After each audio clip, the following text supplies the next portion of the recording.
Gagasan saya beri judul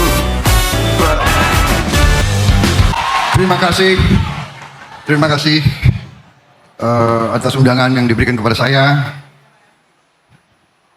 Bismillahirrahmanirrahim. Assalamualaikum warahmatullahi wabarakatuh. Salam sejahtera bagi kita sekalian. Shalom, Om Swastiastu, Namo Buddhaya. Salam kebajikan, selamat malam. Saudara-saudara sekalian, terima kasih undangan ini, kehormatan bagi saya. Saya sebetulnya mau agak protes. Gagasan besar untuk negara besar seperti Indonesia kok hanya dikasih 10 menit. Tapi saya berusaha untuk patuh, disiplin. Saudara-saudara, karena saudara-saudara akademisi, saya akan langsung saja bicara. Tetapi kita harus mulai selalu dari dasar pemikiran. Jadi yang saya beri judul, strategi saya, gagasan saya beri judul Strategi Transformasi Bangsa Menuju Indonesia Emas 2045. Karena intinya adalah semua institusi dunia, semua pakar mengambil kesimpulan bahwa semua indikator ekonomi Indonesia menunjukkan bahwa kita pada tahun 2045 akan menjadi negara keempat atau kelima termakmur di dunia. Kalau demikian, secara ringkas, kita harus tahu, saya tidak akan mengulangi tujuan nasional. Kita semua sudah mengerti tujuan nasional dari Undang-Undang Dasar 45. Tapi kita langsung saja kepada target Indonesia Emas itu apa? Kalau kita bicara target Indonesia Emas, apa yang kita maksud? Yang kita maksud produksi nasional kita, produksi domestik bruto, apa yang disebut PDB kita, yang sekarang atau 2022 itu 1,3 triliun US dollar. Tahun ini 23 saya baru dapat laporan, kita sudah mencapai 1,4 triliun. Target kita tahun 2045 adalah 9,8 triliun. Berapa kali lipat? Kemudian ranking kita sekarang 16 besar, kita menuju 5 besar. Income kita, penerimaan kita adalah 4.580, kita menuju 30.000 dolar Amerika per kapita. Ini masalahnya adalah per kapita. Saudara-saudara, untuk menjadi negara yang lompat, menjadi negara makmur, kita tidak mau jadi negara middle income. Kita mau jadi negara high income. Kita harus tumbuh minimal 6%, kalau bisa 7% tiap tahun. Itu adalah target. Saudara-saudara, apa yang sudah dicapai oleh Pak Jokowi, pemerintah ini adalah membangun suatu landasan yang solid. Kita sekarang dari 2014 produksi kita 890 miliar, sekarang sudah 1,3. Dari neraca perdagangan yang minus 6 miliar, minus, sekarang kita surplus 54 miliar dolar lebih. Saudara, ini adalah keberhasilan yang patut kita syukuri. Kita masih belum puas, masih banyak ketidak merata. Kita perlu ada pemerataan yang lebih adil, tapi ini capaian. Ini adalah fondasi solid. Saya langsung saja karena dibatasi oleh Mbak Nana 10 menit. Apa? Mencapai itu apa strategi kita? Saya dengan pakar-pakar, saya dibantu pakar-pakar, profesor-profesor yang terpintar, ada kurang lebih, sekarang ada kurang lebih 60 pakar di berbagai bidang.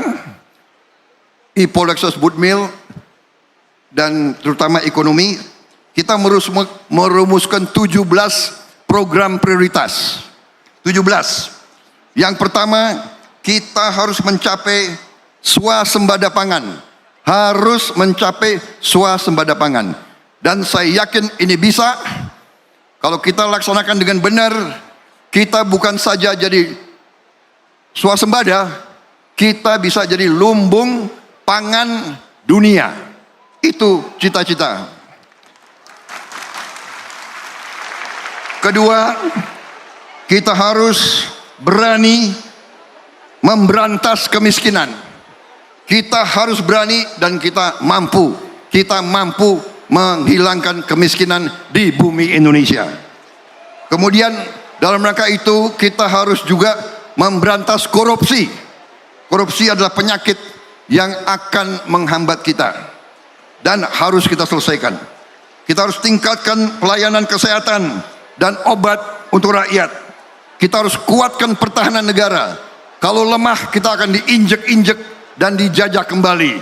Saudara-saudara, tidak ada yang lemah bisa survive. Kita harus mencapai swasembada air. Air menjadi komoditas strategik. Air menjadi komoditas strategik. PBB sudah meramalkan kita akan mengalami krisis air. Untuk itu kita harus fokus kepada teknologi air dan sebagainya. Saya di Kementerian Pertahanan, ada Universitas Pertahanan di bawah pembinaan saya. Kita bentuk sekarang di Fakultas Teknik prodi khusus hidrologi, ilmu air kita bentuk, dan kita punya satgas air. Kita sudah mampu mencari air dengan tepat, kita drill air dan sudah produksi di mana-mana. Saudara-saudara sekalian, kita harus sempurnakan penyempurnaan keuangan negara. Sekarang kita harus lebih tingkatkan penerimaan dan cara penerimaan negara, keuangan negara. Kita harus menjamin ketersediaan pupuk, benih, dan pestisida langsung ke petani. Sekarang terlalu banyak perantara-perantara, ini kita harus sekarang jamin pupuk harus sampai ke petani. Kita harus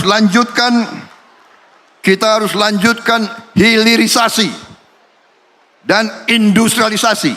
Saudara-saudara sekalian, kuncinya adalah ini yang akan mempercepat lompatan kita.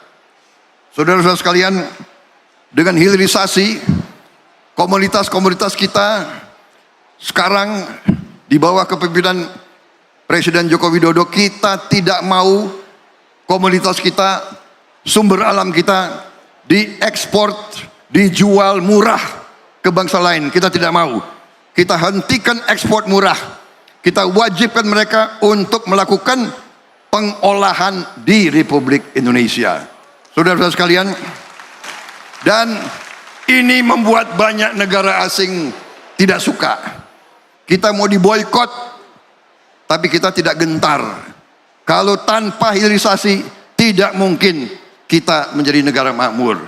Sebagai contoh, 1 kilang minyak di Jepang, 1 kilang minyak di Jepang, limbahnya diolah oleh 40 perusahaan. 40 perusahaan. Kemudian hasil 40 perusahaan itu digunakan oleh 40.000 pabrik, 40.000 perusahaan. Bayangkan kalau kita punya pengolahan di Indonesia, nikel, smelter di Indonesia, boksit, semua smelter di Indonesia, semuanya, kita bisa bayangkan berapa ratus ribu pabrik, berapa ratus ribu perusahaan akan dibuat di Indonesia. Ini pekerjaan untuk saudara-saudara sekalian, untuk mahasiswa-mahasiswa, untuk anak-anak kita semua. Kita tidak mau anak-anak kita hanya mendapat pekerjaan dengan upah rendah, kita tidak mau. Kita ingin menjadi negara yang maju, saudara-saudara sekalian.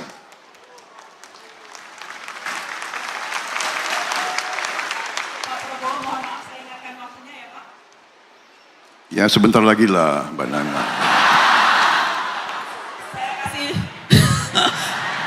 Kalau gitu saya kasih bonus 1 menit ya Pak. Saya kasih bonus 1 menit. Rumah murah untuk masyarakat desa dan nelayan membutuhkan. Pemberantasan narkoba. Melanjutkan pemerataan ekonomi. Penguatan UMKM. Pembangunan IKN sebagai pemerataan. Reformasi politik, hukum dan birokrasi. Menjamin pelestarian lingkungan hidup. Pelestarian seni budaya dan peningkatan ekonomi kreatif dan prestasi olahraga. Kita ingin ikut Olimpiade. Kita ingin ikut Piala Dunia, saudara-saudara sekalian. Terakhir, 8 program hasil cepat. Membangun sekolah-sekolah unggul terintegrasi di setiap kabupaten, mencetak, memproduksi lumbung pangan, melanjutkan program Kartu Indonesia Sehat, Kartu Indonesia Pintar, Kartu Sembako, Kartu Prakerja, program Keluarga Harapan, memberi makan siang dan susu gratis di sekolah, serta bantuan gizi untuk ibu-ibu hamil. Mendirikan penerimaan negara, tingkatkan rasio penerimaan negara dari PDB menjadi 20%. Saudara-saudara sekalian, menaikin gaji guru, aparatur sipil negara, TNI Polri, dan kepala desa dan perangkat desa. Terima kasih. Selesai.